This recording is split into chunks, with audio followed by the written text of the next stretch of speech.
That's Mhm. something I had when I was younger, but that's something I had to nurture into the corporate world. Because I'm a great Right. connector with people outside of work. But when it came to going to the job and being in the office, my mindset was, hey, I'm here for this business. I'm here to do this job and get this job done and get up out of here. I don't want to Right. know what you're dealing with. I don't want you to know what I did on my weekend. We're not going to be none of that. Right. But once I learned that those interpersonal skills and being a people person to a certain extent, that's a Mhm. part of leadership. Right. You know? So those people skills that I had outside of work, I had to bring them into work and just learn how to leverage them at work.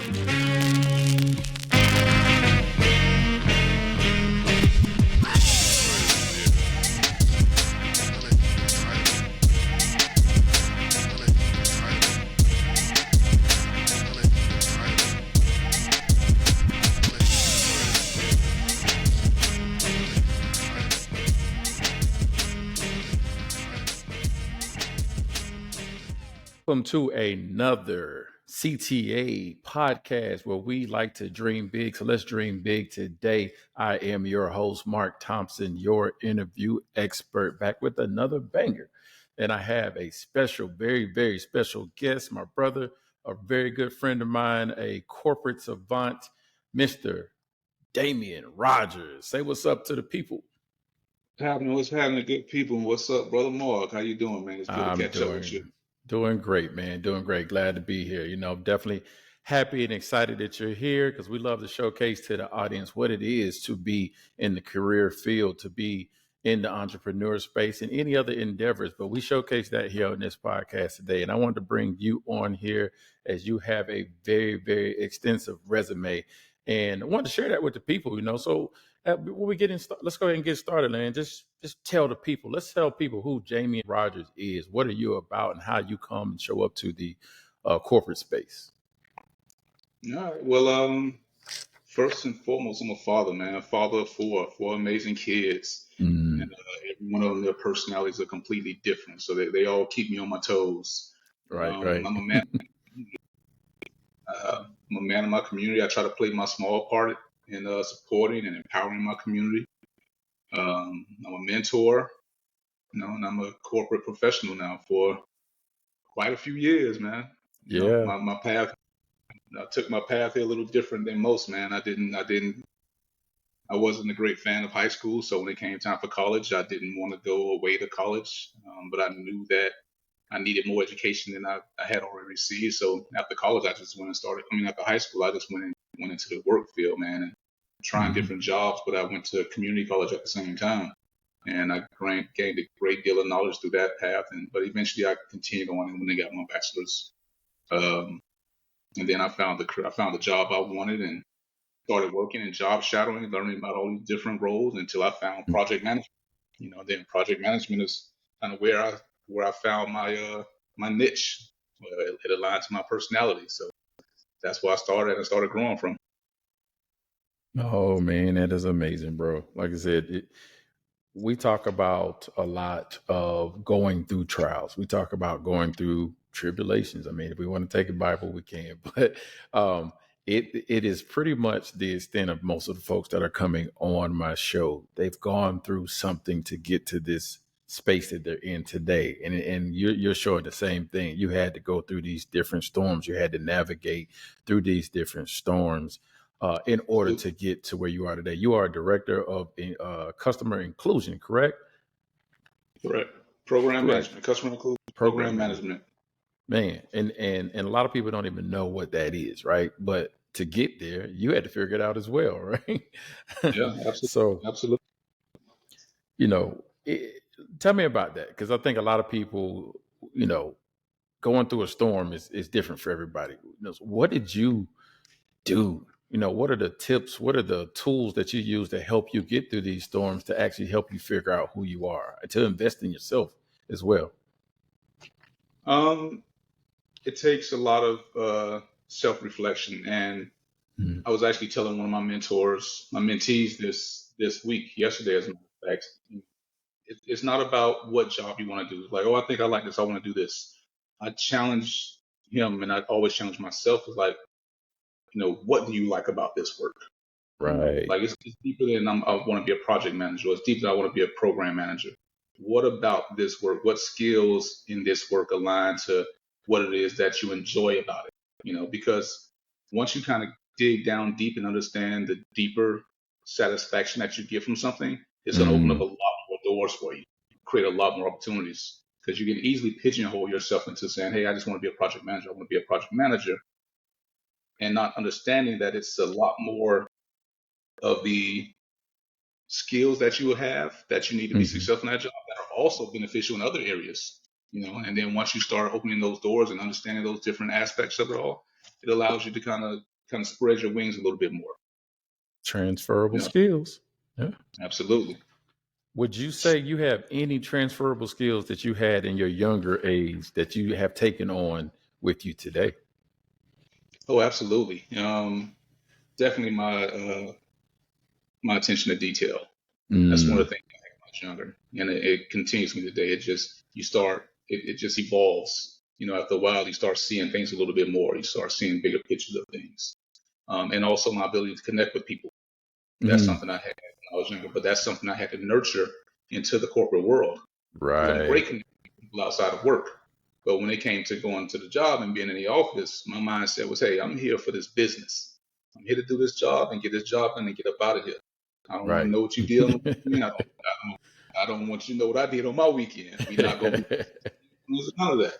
Right. But once I learned that those interpersonal skills and being a people person to a certain extent, that's a Mhm. part of leadership. Right. So those people skills that I had outside of work, I had to bring them into work and just learn how to leverage them at work. Having those people skills allows me to get the most out of my team. It helps me build the relationships I need in order to understand what's going on across the entire company. I may have my single focus of work, but understanding what's happening all across the organization, that kind of helps me think on a larger scale when it comes to, okay, what projects do we want to go after? What should our KPIs be in this space here? And those interpersonal skills help that a lot. And it also, when I need something from somebody, I've already built relationships with them. When Right. I'm out to them, I'm just talking to them just to check in on them and see how they're doing. But that one time in 2 years or so that, hey, I need something from you, buddy. They're like, no problem, man. I got you. Man, that's good right there. I mean, it's I like that, especially a lot of folks who are in the management space or trying to become a leader, opening those doors and communication skills with your employees is super important. I think me and you've talked about this before, transparency sometimes. Giving enough information about what's going on in the company to help build your employees' business acumen definitely helps them connect to you more, helps you connect to the business more. And again, all of us are in sync and in line to actually reach goals. But again, we work as a team. It's a team unit when you think about that with having your own employees. That's good. Good leadership right there. What I was thinking about, I probably want to step back to, these strengths that you define as transferable skills as a younger age and you cultivated. That was a good piece right there. Understand that cultivating something that you actually saw was of value and you put it in transition into your leadership skills today. You know, did you do any type of assessments? How did you come about digging deep into what these skills are and were? Was it through trial or did you do some type of assessments? Um, a little bit of both. Mhm. As you're coming up, they give you all these different strength finders and Yeah. Myers-Briggs, and all these different assessments that you can do to kind of understand where your strengths are and things of that sort. But it comes down to those do help because there is a lot of alignment in those, if hmm you're honest about it. Uh, but it's more so, it starts more about you being honest with yourself and sitting down and kind of thinking through these different scenarios and thinking through what day-to-day work looks like and what you enjoy doing. And you try different things. Your career is your career. You're on an expressway.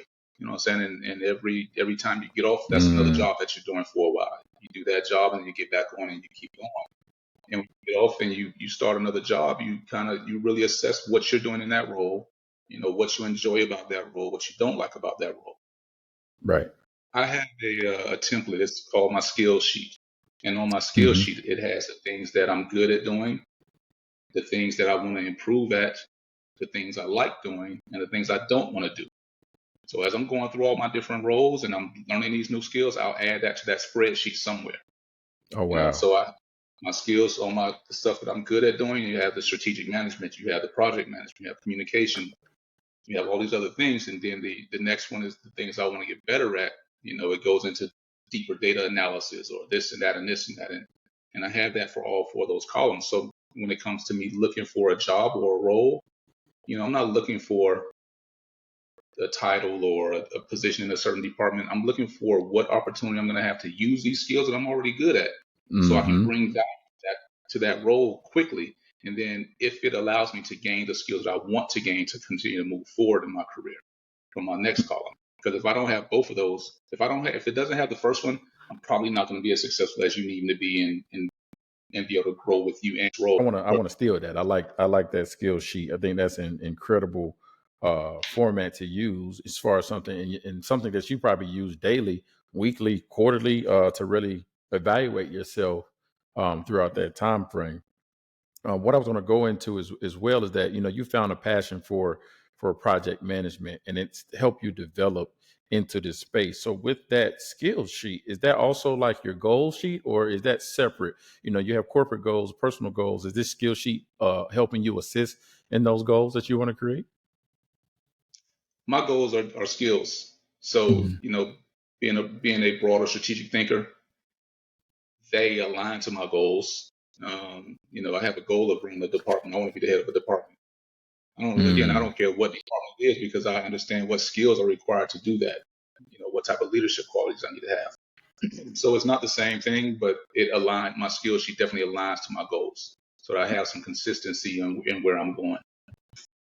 It's just like with the work that I'm doing, again, in your day job, you have your KPIs, your key performance indicator, that sort, your metrics that you need to hit. In addition to those metrics that are aligned to the work that I'm doing, I create my own metrics. I create one or two of my own metrics so that I have additional goals and things that I'm going after that also align to the broader picture. Because if the goals they're giving me don't really satisfy me, and it's not giving me that excitement about my role, I'll create my own to put in there. But they're going to also align to the work that I'm responsible for doing and to the existing goals, so that as I'm hitting my own goals, I'm still satisfying those goals of the organization. And it ends up being that those additional goals I put out there, those stretch goals, that excitement for me, those end up rolling into my performance review as well. And they end up being that above and beyond thing that you need to have to kind of set yourself apart from everybody else. Man, that's good. Do you tend to utilize some of these same skills in your personal life? You're a husband, you're a father. You said you had kids with all different personalities. Do you use that in the same Yeah, format? I'll tell you two things. So first off, my kids with all these different personalities, they help me be a great project manager, a great leader, because through them, I learn how to deal with different people. I learn how to deal with different personalities. I learn how to motivate people in different ways, because all of my kids have different ways of being motivated. They all have different love languages. So I have to be able to identify that with my team to help them succeed. So I definitely use it in that way. Oh Um, man. the other thing that I do also, you asked me, is, how do I use those same skills at home?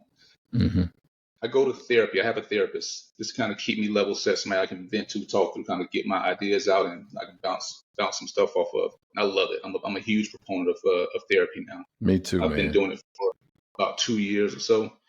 My therapist is the one who told me. She was like, you talk so highly about work and your development and all that kind of stuff. She's like, you need to let's use those same skills that you use at work to solve problems to use at home. So when you're dealing with something at home, you go through a scenario like, how would you do this at work? Like, how would you outline this problem? How would you address this problem? What steps are you going to take? How are you going to measure the success of it all? And we started doing that for some of the situations I would bring up, and I'm like, damn, this is a lot easier now. Because again, the work that I do, I chose my job based on my personality and the things that I enjoy doing. So sometimes again, that's what my therapist did for me. She helped me realize, like, these are the things that you enjoy. This is who you are. Don't be afraid to incorporate that at home a little bit. Like, don't bring your work home. Don't put your family on a performance review, but those skills that you have, balance on both sides of things. Yeah. No, wait, I tell you we talk about having a good mentor and having a good sponsor, but Not, I mean, look, 100% agree. Having a good therapist is key too, as well. That's your personal development and personal growth. Yeah. That feeds into everything else. You need other people to give you insights about life. You go get a personal trainer if you want to work out, but for your own personal growth, your mental health, get a good therapist. It's not saying that you're doing anything bad or you're No, not living life. Having a therapist when you're doing great is actually more important sometimes than when you're doing bad. So, man, kudos to you, man. absolutely, absolutely, man. Thank you. Yeah.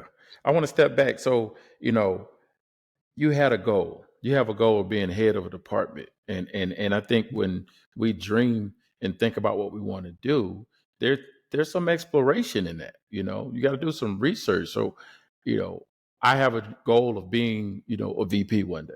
If I want to be a VP, I need to study that. I need to study people in that space. I need to study what area I want to go into. And it's just like how we find our own passions. So, what type of research or exploration tips or what is it that you do when you dig deep? How do you really dig into the future Damian that wants to be the head of these departments? Well, I do a couple of different things because I want to be the head of the department. I know that really means I need to understand a lot about what's going on. I need to have little information about a lot of stuff within my organization to start with. Mm-hmm.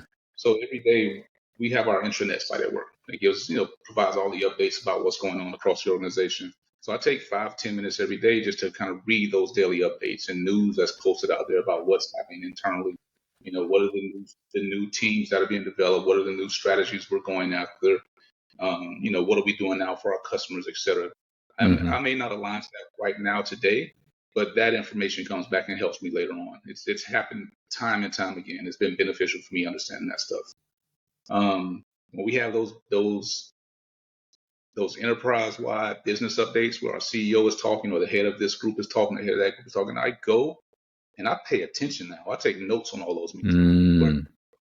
my history in my career, I'll just sit there and kind of tune it out. But now I understand how important that information is that they're sharing. That helps me align my goals on where I need to focus out a little bit more. Mm-hmm. What's the high profile projects that are coming out? What growth opportunities are going to be out there across a broader organization? And I can understand where my skills are going to fit into some of that work. Because one of the things you want to be on high profile projects, you want to get Yes. that work that means a lot to the organization. So I make sure I stay there. And then, one thing that's very important to me, I make sure I ask my manager for stretch assignments. Me and my manager I make sure we're on a good basis. We have conversations on a bi-weekly basis. I make sure I let them know, hey, these are some of the things I want to do. This is where I want to go in my career. What my skills are. We discuss those. If anything comes up for a stretch opportunity, a stretch assignment, of course, I'm doing all my work that I'm supposed to be doing already, meeting all my goals. I want to try this out a little bit. I want to Mm-hmm. stick my hands in this part of the business. If you know somebody that has some small pieces of a project, let me get on that so I can broaden my skill set and awareness a little bit more around some of these different things. And then I make sure I do that same thing externally. Mm-hmm. I scan Wall Street Journal, Google News on a regular basis. I'll catch up on CNN, in the mornings as I'm getting ready for work and just kind of understand what's happening across the different industries. I'll read different industry insider notes and understand what they're changing or what they're going after, and just trying to stay ahead of the curve so I can bring that same information back to help me with Mm-hmm. my decision making and how I'm leading. And then one of the biggest things is just networking. Yeah. I make sure Yes. I build my network out. I have conversations. I may do one or two a week now because I'm a little bit more busier. I'll do a 15 or 30-minute call with somebody across the organization, just somebody who I know, just to check in, like, hey, how's it going? What Mm-hmm. you working on these days? And share with them what I'm working on. That's going to give me more insight into what they're doing. And once I find somebody that's doing something that aligns a little bit more to what I want to do, I'll follow up with them again and and tap into that some more. That continues to help me grow, and it almost gets to the point where you start having these conversations and doing these stretches, doing these little stretch assignments that Mm-hmm. you feel like you're doing that work already because you can think through it. So then even on my own team, when we're talking about a problem as a team, even if it doesn't align to me, in my mind I'm thinking through how would I handle that work? What decisions would I make in this scenario? To see if my decision making aligns with the leaders who end up making the final decisions on it all. To kind of let me know if I'm on the right track or not in my thinking. No, I mean that's everything you said is what the normal maybe below average person. Sometimes average people may think, oh, that's too much. But that's what it takes in order for you to get to your next level. It is that in depth. And really it's if you Yeah. build it into your routine, it seems like it's exactly what you're doing. It's a part of your day. It's a part of your habits. For personal and for career, but you take these steps, whether it's weekly, monthly, quarterly, and build that into your routine, then you're learning. I mean, it's just like working out. You Yeah. set a plan, you set goals, you set a eating, nutrition, a diet. Those things become repetitious, they become continuous, and next thing you know, you're another person. Yeah.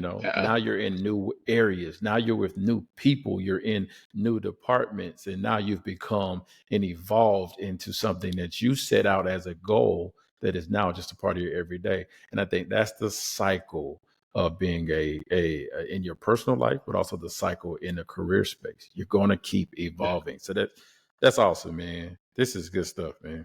Really, really good stuff. Really good stuff. So that hard work you're putting into these things, um, you have your goals, you have your skills, you have your networking, you have your ideas and your dreams about your future. After it's all said and done, how do you look at what you're doing and define success? How do you define success for Damian Rogers? No, in my work, first it starts off with making sure I'm exceeding in the work that I'm doing. Mhm. The assignments I'm given, the projects that I have to work on, the decisions I have to make sure I'm doing the best that I can to excel in those spaces on whatever task or initiative that it is. I make sure, and the other thing, I make sure that my manager, because my success also, especially in the corporate world, my success depends on my manager knowing that I'm being successful. So I need to Mhm. make sure that we're on the same page with things. You can't give me just a handful of random tasks, and then when we sit down later on, you forgot what you gave me, or you just don't realize how much I'm really doing. So I sit down with them. I say, let's discuss what I'm going to be graded on at the end of the year. When it comes to my annual review, here are these 15 things you just gave me. Let's make sure these are going Mhm. to be a part of my annual review. Let's prioritize them. What is going to have the biggest impact? What's going to support the organization the most? What aligns the most to our goals? So that we're on that same page. Mhm. And then what I'm doing is, again, I'm looking for those stretch assignments, things that can help me out. I'm developing myself at the same time. My success aligns to the work that I'm doing, but it also aligns to me developing myself at the same time for that next role. I may not even be looking for a new role right now, but I'm Right. still working on developing skills to get me to another position at some point. You know, you can go out and look at job postings. If you're at a director level right now, you want to be at an SVP level in the future. I'll go and read all the things that have to do with the SVP and what they have to do. I have Mhm. mentors and sponsors with SVPs. I'll have those conversations with them. Like, what skills do I need to develop to get to that point at a certain time? And I started working on those things. And for Mhm. me, that's a level of success for me as well. Not just good reviews and not just I'm doing a great job in my work, but creating my own areas of skills development every year. That's why I got all these books behind me every year, and I got boxes more around me because every year I'll take some time and I'll read. Like Yeah. what Yeah. I'm gonna focus this year on strategic development and the communication. So I'll spend that year working on that stuff, just reading different articles and books and trying to find ways to plug myself into that type of work. And those are the things Good. that I do that kind of help me define success. I create my own success. I make sure I have my own levels of success or my own sources of success versus just what the company says. Man, I appreciate you giving me that information, man, because um, it's a process. I think in this entire ideal of being, you know, moving up the corporate ladder, and it all is systematic based on who you are. So we discovered that. We talked about that, identified this, build those skills and get those journeys. And then what you're speaking on when it comes to success is still defined by you, you know? And I think some people may shortchange themselves on what success looks like. And whatever you shortchange yourself, you also limit yourself. So, set the bar high and then see yourself achieve that. And, Yep. I like what you said here, man. This speaks to the normal average person who's sitting there stuck at a job and thinking, man, how can I get more?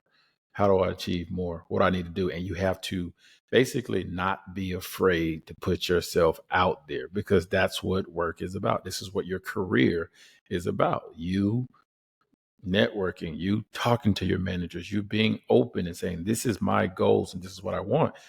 And then you can also figure it out in the opposite ways. If you're not with a manager that's helping you with that, or at a company that's actually promoting that, you may also understand you're not with the company that you should be with. I think these are things that speak to all of that, because you want to be in a place where you're passionate about your job, but also in a place that needs you and you feel comfortable with being able to open yourself up to new beginnings. Yeah. That's a part of that self-assessment. We talked about Mm-hmm. self-assessment of the skills that I use or the skills that I need, but that's another part of it. Like, am I Yeah. satisfied? Do I feel appreciated here? Do they recognize me here? And it's not always going to be yes. I've had Right. managers who I know didn't support me, but you can't just say, okay, I want a new manager. You Right. have to work through that. You have to understand, okay, what does this manager need out of me? Let me give them what I need so I can, so I can stay on a good path. But at the same time, let me look to move one out of the way. Right. And then let me clarify, because that does not necessarily mean when you do all this stuff that you just need to get a new job, because you could fall right No, into a bad job because you made a crazy decision. It is a process to make the right decisions, to move to the right jobs at the right time. I believe timing is everything with a lot of positions that are there, but you also have to be ready. So if you're already ready, you yeah, ain't got to get ready, right? absolutely. You gotta understand, you gotta scan your landscape, know what's happening, man. Yeah, man. It's a lot of learning. It's a lot of information. It's a lot of processing, but it's really simple if you're intentional about it. We talk about that a lot. You have to be intentional about your life, and you have to be intentional about your career. And that's how you get fulfillment, you know? So this is a good segue, because I want to talk about this. I think me and you, we brought this up in the past, in other conversations. You personally, you said you do some meditation in the morning. Talk about that a little bit. Yeah, that's how I start my day off, man. When I wake up in the morning, I brush my Mhm. teeth, put on some lotion so I'm not ashy, and I'll go out and I'll start my day with some stretching, man, a little bit of yoga. Kind of Hmm. getting older, so these joints don't move like they used to. So I got to work on Right. mobility and stability, and I end that with just 10, 15 minutes of just sitting silent to myself before everybody else is woken up for the day and gotten their day Mhm. started. I just sit down, meditate, and just kind of think through my day and what needs to happen. And it kind of brings a whole balance when you start my day off. But then also I keep a 30-minute time block on my calendar in the middle of every day. It's a recurring Mm. meeting. It has no end date on my calendar, and I'm marked as out of office at that time. And that's Mhm. my meditation time. My manager knows about it. My close team members know about it. They know if you need me at this time, it has to be an emergency. It has to be something critical for that day in order for you to get this time. Because now, if you put something on that time and I call you about it, I'm gonna delete it. I'm gonna decline it. I'm not Mhm. gonna join it. But that is my time at the middle of the day where I step back and see okay, let me look at what I've accomplished today. Let me think about what new task I have on my list today that came up since I started my morning off. And then let me just recenter myself. I may Mhm. just I'll sit in the same chair sometimes and I'll just turn around. I'll just turn away from my computer and just close my eyes Right. and then just meditate. I just kind of let my mind clear out, let my mind empty from all the different things that are coming in all through the day long. Sometimes it's 5 minutes, sometimes it's 10 minutes. Some days I don't need it. I just keep moving past it. But Mhm. that time that's allotted on my calendar gives me back time to myself. So I'm never one of those people that says I'm in back-to-back meetings all day, all day. I don't have any Right. time. I need time for myself. Because if I Right. don't, then I'm not going to get my best, and I'm not going to be able to provide you with the level of service that you need to do what you need to do in your role either. So that's Right. where that meditation is really, really important, and I keep that at the very top of my list of things. One of the things I learned is you have all these things that you're trying to do, all these people that you're trying to satisfy, but if you don't take care of what matters most to you first, everything else is going to kind of fall by the wayside. And in That's the right. same thing, if I take care of what matters to me most, which is my mental health and my stability and my Mhm. peace, if I can do that, then everything else around me is going to flourish because I'm going to be better for helping you and supporting you and doing whatever else I have. That's good, man. Peace is a key word. A lot of things that we do every day is about balance. Yeah. Um, and I do the same thing. I turn my chair around. I don't look at the computer. I close my eyes, but I'm asleep instead of meditating. But I will take me a power nap. I believe in power naps throughout the I, day, just no more than 15 minutes. I agree. I'm with you. But work-life balance. That was a huge piece there because work-life balance, people depend on the company to give them work-life balance. You have to create it sometimes for yourself, especially when you get up in the ladder and your schedule starts at 9 o'clock and you're back-to-back meetings till 4:30, 5 o'clock every day, or at least 3 to 4 times out the week. You have to find those times to block your schedule and just find time for you. Go for a walk, go to the grocery store and come back, whatever it is. Take that 15-minute meditation power nap. Whatever it is, it is important. It is key to continue to keep you, working and being healthy at the same time. So I appreciate you dropping that nugget, man. So this is good, man. We've got through everything. I didn't even talk about this. This is all about building your career foundation. This was the title and topic. So we kind of went into these things as you're defining yourself and defining your dreams. I kind of missed all of that, but just at the end, just understanding this is what this was about, building your career foundation. We've talked and dropped a lot of good nuggets, man. So my last question to you is, what advice would you give and drop to young folks out there? How about, what would you give to Damian 20 years ago? What advice would you give to him to support his dream? I think you hit on it with a key word that you mentioned not so long ago, is intentional. You need to be intentional about what you want. You need to be able to put in that work. You mentioned something that, most people think that what I'm doing is going overboard on trying to succeed. But you have to realize that somebody is doing it. And if you're not the one that's doing it, when you come up against that person, you're not going to win. Right. So you need to be intentional about what you're doing and be dedicated to it. But learn who you are first. Like, you don't want to go all in on something until you're clear on who you are and what you want to do.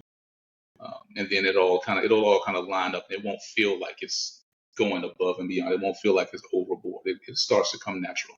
So you got to be true to yourself, understand who you are, and be intentional about your goals and where you want to go and how you need to get there. And as always, this is awesome information. This is awesome about that.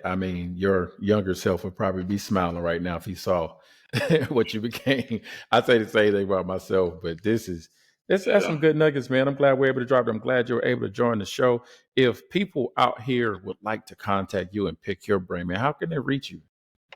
LinkedIn is the best place, man. I'm on LinkedIn, Damian Rogers. I'm not hard to find. I'm out there. I'm available. And I love mentoring. I've actually had a couple of people. I've had people who reach out to me on LinkedIn and just want to know more about what I do. And I speak at conferences from time to time on networking. And I'm open.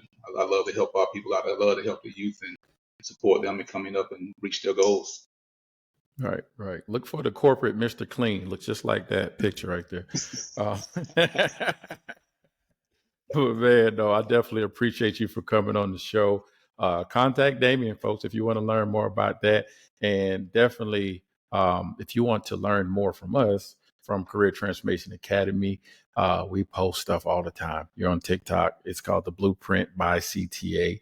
And we're on LinkedIn, YouTube, Instagram, Facebook at Career Transformation Academy. So we're always posting tips, tidbits, information. I think you learn more depth information on this podcast, but if you are interested in learning more or actually doing a deep dive into who you are from start to finish to landing a dream job or a career that you're invested into, you can get coached and learn the secrets to really landing the job that you need and desire on my course. It is the transformationacademy.com, and we will take care of you. We're definitely invested in taking care of you, especially the younger folks out there, especially minorities, underrepresented folks who really need support. So contact us. We'll be able to help you.